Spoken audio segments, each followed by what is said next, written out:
Mapagpalang araw sa inyong lahat. So bali araw tayo ngayon ng Biyernes. Mayroon pala ako ditong i-repair na welding machine. So yung brand niya ay Power. Ito siya mga lods, Power Plus USA. So ang problema nito mga lods, so wala siyang display sa kanyang panel, yung kanyang mga function ng adjust ng voltahe, yung display niya dyan wala. Tapos hindi rin umiikot yung kanyang blower. So bali ito pala mga lods, binuksan ko na, tinignan ko na siya dati kahapon. So hindi ko lang siya tinuloy, so ngayon ko siya itutuloy. Pero bago natin to simulan mga lods, shout out pala sa lahat ng ating kapwa-teknisyan, sa lahat ng mga sound tech vlogger, at sa lahat ng ating mga kapwa vlogger, at sa lahat din ng ating mga subscriber. Ayan, tuloy na natin ito mga lods. So ito yung kanyang laman. So balik rin natin yung ating camera. Sa lapag lang ako mga lods, nagre-repair. Ayan, balik rin natin yung ating camera. So ayan siya mga lods. Ayan, binuksan ko na to. So hindi ko lang siya tinuloy kasi alam kong wala akong makukuhang pampalit nito na pyesa. Kaya so naisip ko kanina, try ko siyang gawa ng paraan kung gumana. So yan, ititest ko muna to mga lods. I-plug in ko muna para makita nyo kung anong wala dito. So ayan. Ayan, nakauna siya. Ayan, pa-plug in ko siya. Ayan. So ayan, wala siyang display dito sa kanyang panel. Wala siyang ilaw. At yung kanyang, talikod ko, yung kanyang blower ay hindi rin umiikot. Ayan, wala rin. So ititest natin siya mga lods kung ano ang nawawala sa kanya. Ayan, gagamit tayo ng ng digital tester. So ayan. Ayan, mag-set ako sa 200 volts. Ayan. So lapit natin ng camera para makita. Ayan, ikot natin. So ito siya.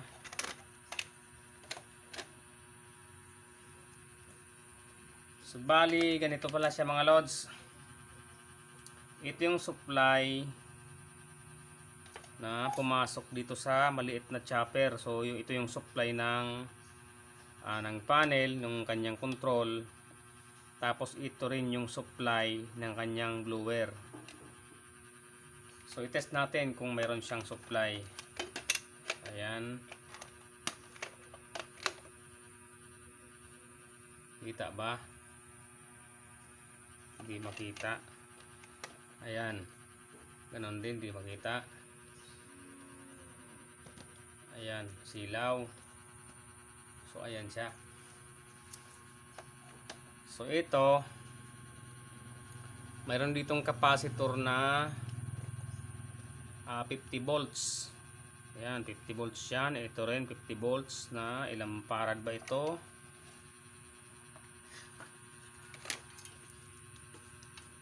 Mayroon siyang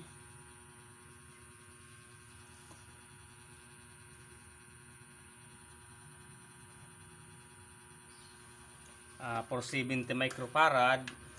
So magkaparehas lang itong dalawa mga lods. Ito magkaparehas lang silang dalawa ng farad at ng voltahe. So ito yan, ito yung pinaka-supply ng blower. Supply dito sa kanyang control. So iti-test natin siya kung mayroon siyang supply na lumalabas. Ayan, kita naman. So ito yung ground niya. So hindi makita. Ayan.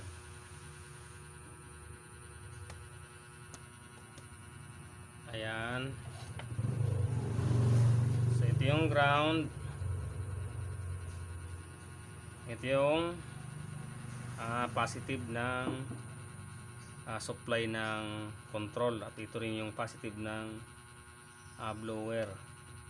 So yan, i-plug in natin. Yan, plug in ko.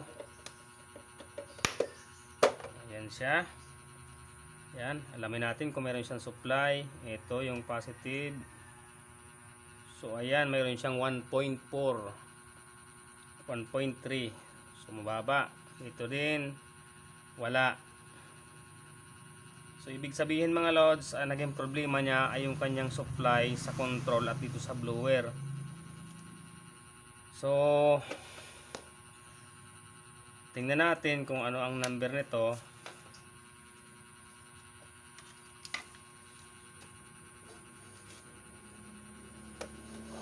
Ito yung kanyang regulator.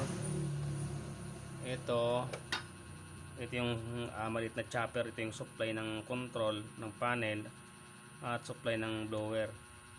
So ito ang naging, sa tingin ko naging problema, yung kanyang regulator. Saka dati mayroon na akong repair nito na walang nabili. Wala pang nabibili dito sa amin, sa bayan namin, at sa Naga daw, wala pa daw.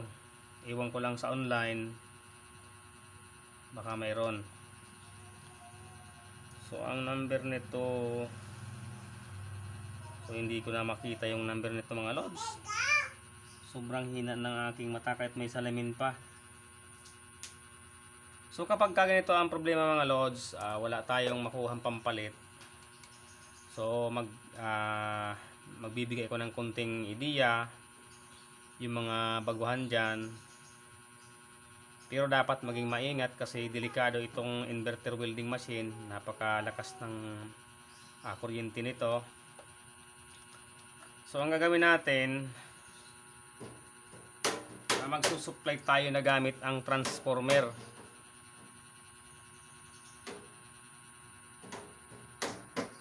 So ito yung ating gagamitin. Ayan, mayroon ako nakuhang transformer na mayroon siyang 25 volts na supply, split full wave. Bali ito pala mga lods, yung disenyo ng supply nito. Itong papuntang blower, naka-reverse ang kanyang supply. So yung diode nito ay reverse, kaya ang capacitor nito baliktad. Ito nasa tamang polarity yung pagkakalagay ng diode nito. Yung positive talaga ay papunta sa capacitor, yung diode. Tingnan natin kung paano ang ayan, basta ito, pag tinest mo ito mga lods, ayan, lagay natin sa buzzer. Bali ito yung kanyang negative. Talaga ito yung negative na totoong negative nito sa supply. Ito yung tunay na negative nito. Ayan, ito siya. Ayan, ito yung kanyang negative.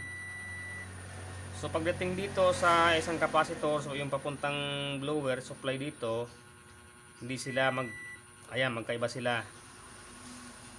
So bali pala yung kanyang diode, yan yan, naka-reverse. So ang ginawa niyang positive dito ay itong ground. So yung diode na naka-reverse papunta sa negative ng capacitor. Ayan, ito yung ground. Ito yung polarity ng capacitor. Ito yung positive ng capacitor. Ito yung negative. Ayan, pagkikita ko sa inyo mga lods. So nakakalito.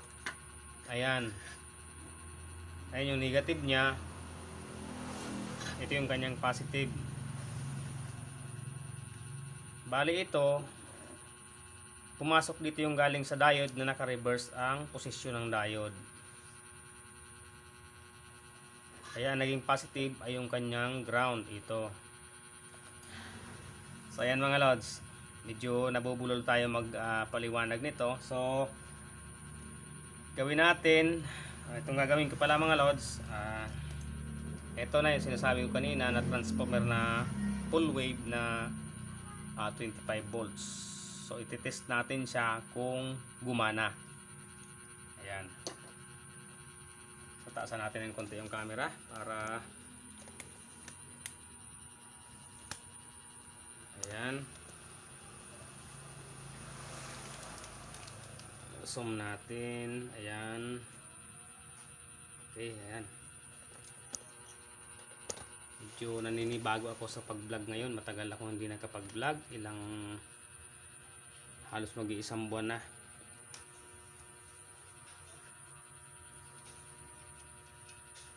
So palitan natin tong wire na ito. Gamit tayo ng medyo maliit-liit lang. Tapos habaan natin.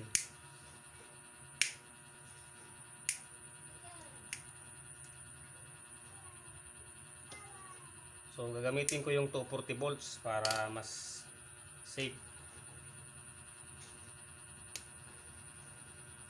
Ayan.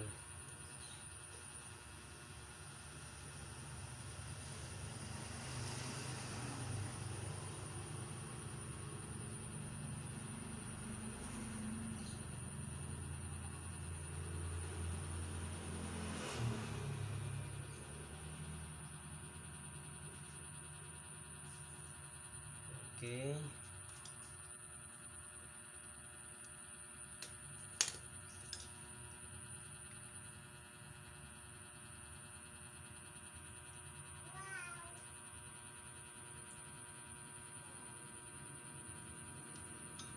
Tapos ito yung kanyang zero. Ayan.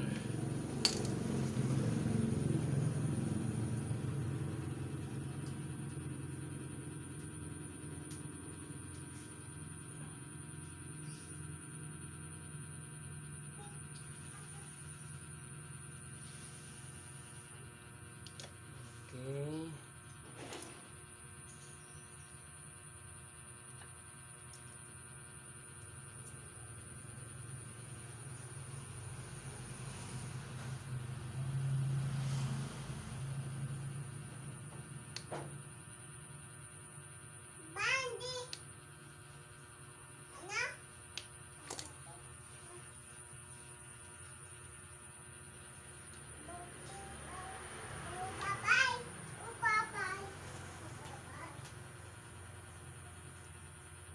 So wala pa tayong nabibili mga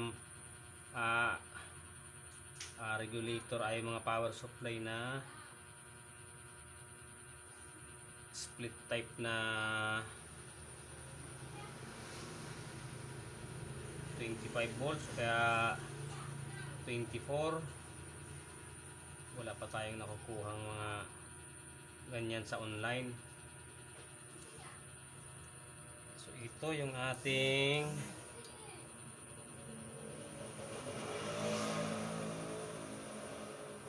gagamiting supply papunta dyan sa blower at sa kanyang control panel.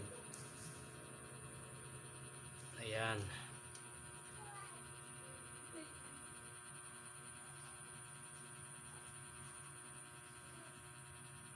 So subukan lang natin kung gumana.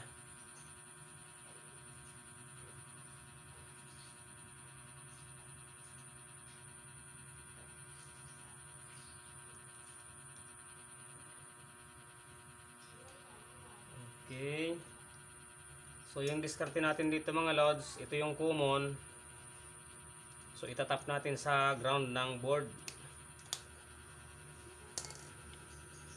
Yan, tap natin sa ground ng board.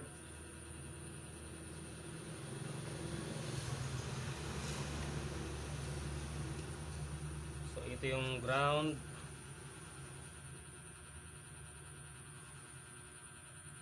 Ayan. Tapos ayan, kita ba mga lods? Gagamit tayo ng IN4001 na diode. So i-reverse din natin yung isang diode dito para magaya yung dating supply na nawala dito sa board sa kanyang control panel. So ayan. So gagawin natin, i-reverse din natin ito. So ito yung ating dalawang IN4001. So i-reverse natin. Ayan. Ito yung gagawin nating baliktad. Ayan. Baliktarin natin. Okay. Init. So ayan, baliktad siya. Imbis na yung puti na may guhit dito, papunta dyan, dito sa positive.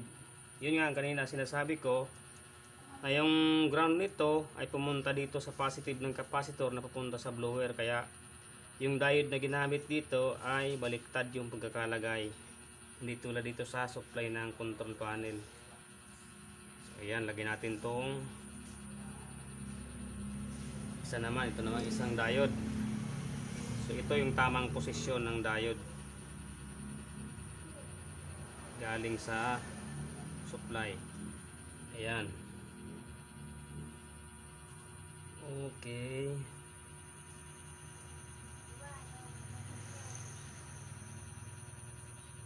Ayan.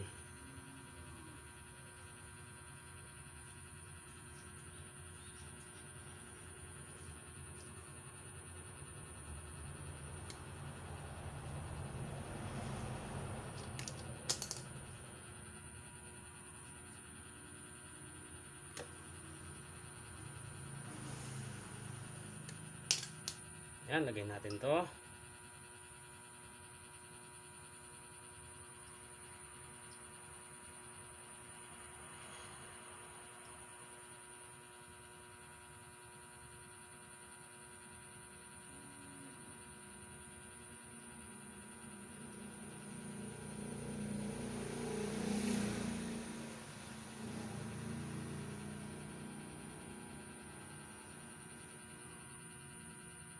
So lagyan natin siya ng insulator, pambalot para hindi delikado.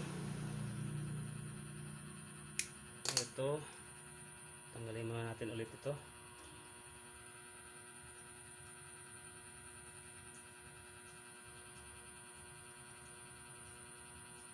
Ayan. Solda.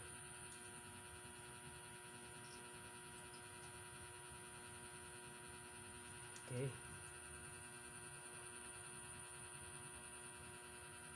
Tapos itong isa.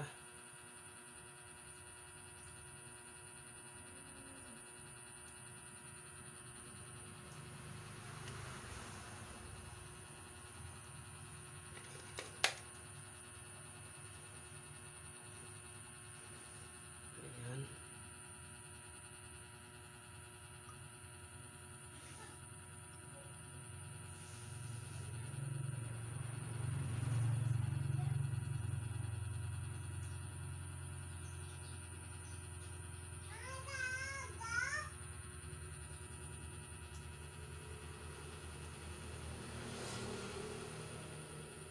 Ayan, okay na. Yung supply na lang. So dito na lang yung problema natin. So yung AC nito mga lods, ayan, ito yung AC niya, yung dalawang pula. Ito yung plug, dumaan sa switch, ito yung dalawang pula. Ayan. So di natin isusolda itong transformer, yung primary. Ayan.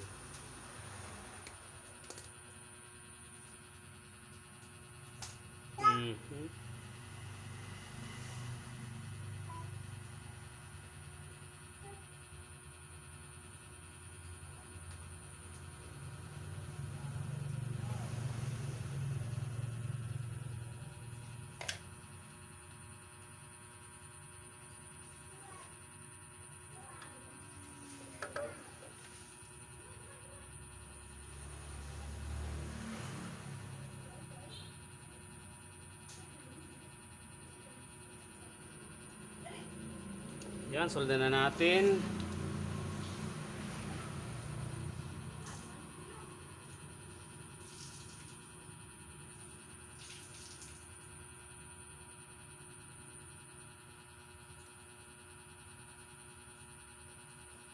Ayan.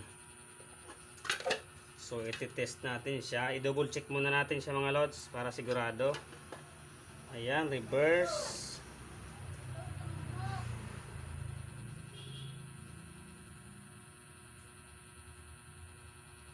naka-reverse siya, negative.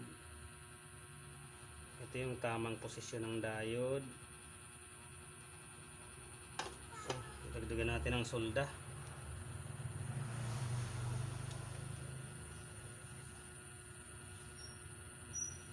Ayan. Ito na siya mga lods. Yung ating repair. So, ito yung ating remedyo. So, yan, pa-plug in ko para makita nyo mga lods. Ayan. So, ayan na siya. Ayan, meron na siyang display. Ayan. Ikot natin. Ayan. Tapos yung kanyang blower. Ayan yung kanyang blower. Umiikot na. Para sigurado. Ayan, para sigurado test natin yung kanyang supply. Kung mayroon nga. Ayan, set natin sa 200. Ayan, tingnan natin. Kung mayroon na. Ayan. Ito. Uy, sitting na naman na. So, ayan, mayroon na siyang supply. Meron na siyang 14 point. So, balik tayo natin. Dadaan. So, malabo yung ating yan.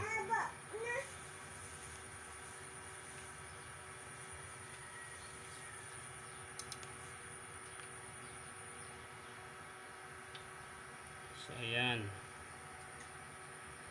Meron na siyang 59.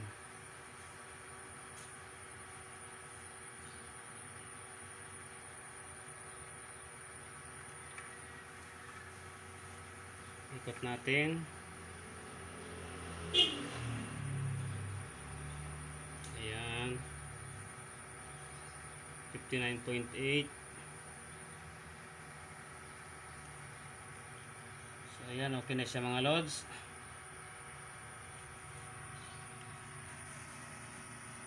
Baka pumayag yung may-ari na ito na ang ating iligay kasi wala pa tayong nabibilin ganitong mga piyesa sa pinaka supply nitong kanyang control. So wala pa tayong makukuhang regulator nito.